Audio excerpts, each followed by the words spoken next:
France நாட்டின் வெளியுறவுத்துறை அமைச்சர் லாரண்ட் ஃபேபியஸ் பிரதமர் மோடியை சந்தித்து இரு நாட்டு உறவுகள் குறித்து விவாதித்தார். பிரான்ஸ் நாட்டின் வெளியுறவு அமைச்சர் லாரண்ட் ஃபேபியஸ் 2 நாள் சுற்றுப்பயணமாக திங்களன்று இந்தியா வந்தார். செவ்வாயன்று பிரதமர் நரேந்திர மோடியை ஃபேபியஸ் சந்தித்து பேசினார். அப்போது பிரான்சுக்கு மோடி வருகை தர வேண்டும் என்ற அந்நாட்டு அதிபர் பிராங்கோய்ஸ் ஹாலண்டேயின் விருப்பத்தை ஃபேபியஸ் தெரிவித்தார்.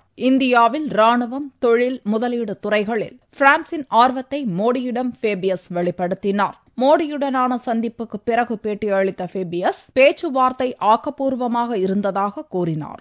நகர்ப்புற வளர்ச்சி, சுற்றுலாத் துறைகளில் ஒத்துழைப்பு குறித்தும், பருவநிலை மாற்றம், பயங்கரவாத ஒழிப்பு குறித்தும் பேசியதாக கூறினார்.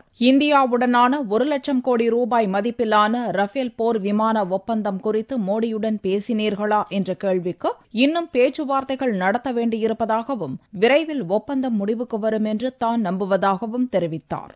India and France have engaged over the years in a very friendly relationship, which can be defined by 2 key words: trust and partnership.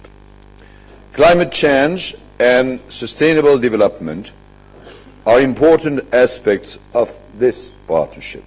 திங்களன்று மத்திய நிதி மற்றும் ராணுவ அமைச்சர் அருண்ஜேட்லியை சந்தித்த போதும் ரஃபேல் போர் விமான ஒப்பந்தம் குறித்து லாரண்ட் ஃபேபியஸ் பேசினார். இரட்டை என்ஜின்களுடன் பல்திறன் படைத்த 126 ரஃபேல் போர் விமானங்களை பிரான்ஸ் நாட்டின் டசால்ட் நிறுவனம் தயாரித்து இந்திய ராணுவத்துக்கு அளிக்கும் வகையில் 2012ஆம் ஆண்டில் செய்யப்பட்ட ஒப்பந்தம் பல்வேறு பிரச்சினைகளால் பாதியிலேயே தடைப்பட்டுள்ளது என்பது குறிப்பிடத்தக்கது.